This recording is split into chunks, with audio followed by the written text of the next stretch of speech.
విదేశాల్లో స్థిరపడాలన్న కాంక్షతో ఓ యువకుడు వీసాకు అప్లై చేశాడు. దానికోసం ఇంటర్వ్యూ అంతా ఆన్లైన్లోనే జరిగింది. 3 అంచెలుగా జరిగే ఎంపిక ప్రక్రియలో 2 పాస్ అయ్యాడు.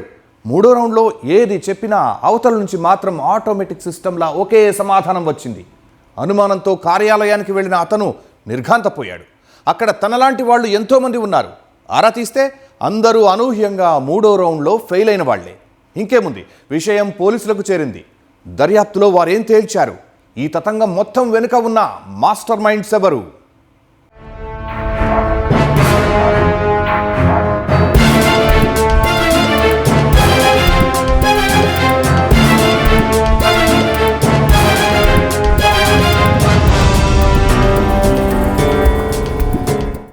యూకేలో చదువుకున్న విద్యార్థి ఒకరు, స్వదేశంలోనే ఉన్నత విద్యను అభ్యసించిన వారు మరొకరు, విదేశాల్లో స్థిరపడాలన్న ఆశతో ఇంకొకరు. వీరంతా వివిధ నేపథ్యం కలిగిన వారు. విదేశాల్లో స్థిరపడాలన్న ఆశతో ఓ కన్సల్టెన్సీ ద్వారా ఉద్యోగాలకు దరఖాస్తు చేశాడు. 3 అంచెలుగా ఉన్న ఎంపిక ప్రక్రియలో 2 విడతలు పాస్ అయ్యారు. 3వసారి మాత్రం అంతా ఫెయిల్ అయినట్లు సమాచారం. అప్పటి వరకు వీసా ప్రాసెస్ కోసం పెద్ద మొత్తంలోనే చెల్లించారు.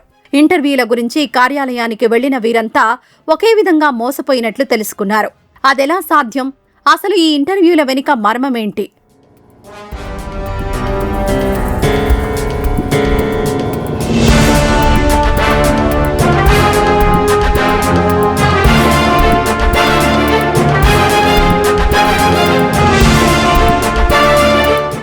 విజయవాడలోని అజిత్ సింగ్ నగర్ పోలీసుల దర్యాప్తులో ఈ హైటెక్ మోసం వెలుగులోకొచ్చింది.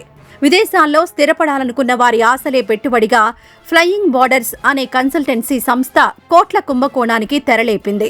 సాంకేతికతను ఆయుధంగా మలుచుకొని అమాయకులను సులభంగా బురిడీ కొట్టించి కోట్లు కాజేశారు. విదేశాల్లో కొలువు, లక్షల్లో జీతం ఎవరు కాదనుకుంటారు? అందుకే వారంతా నమ్మి అడిగినంతా ఇచ్చారు. అదే వారి పాలిట శాపంగా మారి ఒక్కొక్కరు లక్షల కష్టార్జితాన్ని పోగొట్టుకున్నారు. కృష్ణా జిల్లా పెనమలూరుకు చెందిన ముసునూరి శ్రీనివాస్ సాఫ్ట్వేర్ ఇంజనీర్. అతని భార్య సౌజన్య బయోటెక్నాలజీలో ఎంఎస్సీ చేసింది. గతంలో ఓ కన్సల్టెన్సీలో పనిచేసిన సౌజన్యకు వీసా ప్రాసెసింగ్ పై పట్టుంది. భర్తతో కలిసి 2023లో flying borders consultancy private limited పేరుతో విజయవాడ, హైదరాబాద్, వైజాగ్లో కార్యాలయాలు ప్రారంభించింది. నెదర్లాండ్స్, ఐర్లాండ్, లక్సెంబర్గ్, ఫిన్లాండ్ లాంటి దేశాల్లో ఉద్యోగాలంటూ యూట్యూబ్, ఇన్స్టాగ్రామ్లో పెద్ద ఎత్తున ప్రచారం నిర్వహించారు. ఇది నమ్మిన వందలాది మంది అభ్యర్థుల నుంచి 8 లక్షల నుంచి 13 లక్షల రూపాయల చొప్పున వసూలు చేశారు.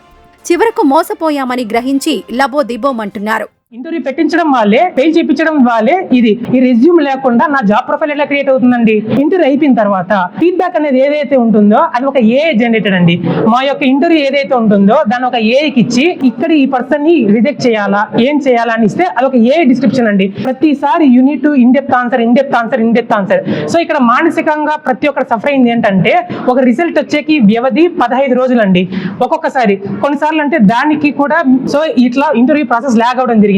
నేను డేటా ప్రాసెసింగ్ రోల్ సెలెక్ట్ చేసుకున్నానండి. దాని బేస్ మీద వెళ్దాం అనుకుని దానికి ఎంత అమౌంట్ అవుతుందంటే టోటల్ గా ఓవరాల్ గా 12 lakhs అవుతుంది. 6 lakhs ఇక్కడ పే చేయాలి, ఇంకో 6 lakhs అక్కడికి వెళ్ళిన తర్వాత పే చేయాలని చెప్పారు. అకామిడేషన్ కూడా 2-3 days వాళ్ళు ముందు చూసి ఆ తర్వాత వాళ్ళే అకామిడేషన్ కూడా ఇస్తారా ఇవన్నీ చెప్పింది. ఫేక్ ఇంటర్వ్యూస్ కండక్ట్ చేసి ఆ యూకే నుంచి వస్తున్నాయని చెప్పారు. నిందితులు మోసాల కోసం ఏఐని విరివిగా వాడుకున్నారు. ముందుగా తాము అనుకున్న అభ్యర్థుల వివరాలు చాట్ జీపీటీలో పొందుపరిచేవారు. అలా అభ్యర్థిని బట్టి ప్రశ్నలు తయారు చేయించేవారు. డబ్బు కట్టిన అభ్యర్థులకు జూమ్, మైక్రోసాఫ్ట్ టీమ్స్ ద్వారా ఇంటర్వ్యూలు కండక్ట్ చేసేవారు. తతంగం అంతా పూర్తయ్యాక ఏఐ టెక్నాలజీతో ఫెయిల్ అయినట్లు నకిలీ ఫీడ్బ్యాక్ ఇచ్చేవారు. అభ్యర్థులు మోసపోయామని గ్రహించి కార్యాలయానికి క్యూ కట్టడంతో రాత్రికి రాత్రే అద్దె చెల్లించకుండా పరారయ్యారు. బాబుని పంపిద్దాం అని చెప్పి మేము అప్రోచ్ అయ్యామండి. సేమ్ ఇదే 12 lakhs చెప్పారు. 6 lakhs ముందు కట్టాలి, మిగిలిన 6 lakhs జాబ్ వచ్చాక అక్కడికి వెళ్ళాక తీసుకుంటాం అన్నారు. యూకేలో చదువుకొని వచ్చాడు. అక్కడ వాళ్ళు మాట్లాడేది నాకు తెలుసు, ఇది అక్కడ వాళ్ళు మాట్లాడినట్లేదు, ఇక్కడ లోకల్ గా కండక్ట్ చేస్తున్నట్టున్న ఇంటర్వ్యూస్ అన్నాడు. అడిగాం ఇట్లాగా మా డబ్బులు మాకు ఇచ్చేయండి, మాకు నమ్మకం లేదు మీ మీద అంటే 1 lakh ఇస్తానన్నారు. సౌజన్య గారు ఏం చేశారంటే చాలా ఎలక్ట్రానిక్ మీడియాలో తర్వాత వేరే ఛానల్స్ నుంచి బాగా ప్రచారం చేసుకున్నారు. మనం అది ఎవరైనా బాగుపడతారనే ఉద్దేశంతో వచ్చి మేడం గారిని లేకపోతే మా దగ్గర నుంచి 6 లక్షల వరకు తీసుకున్నారు. ఒక 3 నెలల్లో ఇస్తామన్నారు. ఇంటర్వ్యూ చేయించారు. ఇంటర్వ్యూ చేయించి కూడా మళ్ళీ ఇంటర్వ్యూ ఫెయిల్ అయిందని నమ్మకంగా మాకు చెప్పగలిగారు. ఎక్కడి నుంచో మరి ఫారెన్ నుంచి చేయించారా, ఎక్కడి నుంచి చేయించారో తెలియదండి మాకు. అది అయిపోయిన తర్వాత కూడా మేము రిక్వెస్ట్ పెట్టాము క్లోజ్ చేసుకుందామని. దానికి June 1 వారు రిక్వెస్ట్ మేము కన్సిడర్ చేస్తున్నాము, మీకు తర్వాత మళ్ళీ ఇచ్చేస్తామని చెప్పారు. వీళ్ళు మూసేశారని తెలిసింది. అందువల్ల దానికి ఏం చేయాలో మాకేం అర్థం కాని పరిస్థితిలో ఉన్నాము. వీరు వసూలు చేసిన డబ్బులో ₹1 కూడా విదేశీ కంపెనీలకు చెల్లించలేదని విచారణలో తేలింది. ఆ సొమ్ముతో నిందితులు కారు, బంగారం కొనడంతో పాటు రియల్ ఎస్టేట్లో భారీగా పెట్టుబడులు పెట్టినట్లు పోలీసులు గుర్తించారు. వీరు కనీసం జీఎస్టీ కూడా చెల్లించకుండా ఓ కాస్మెటిక్ కంపెనీకి నిధులు మళ్లించినట్లు సమాచారం. వీరి ఆస్తులపై ఆరా తీస్తున్నట్లు పోలీసులు తెలిపారు. ఫ్లయింగ్ బోర్డర్స్ కన్సల్టెన్సీ అనే సంస్థని 2023 సంవత్సరంలో స్టార్ట్ చేశారు. ఇక్కడ మనకి విజయవాడ, మాచవరం, అలాగా హైదరాబాద్, విశాఖపట్నంలో కూడా వీళ్ళకి బ్రాంచెస్ ఉన్నాయి.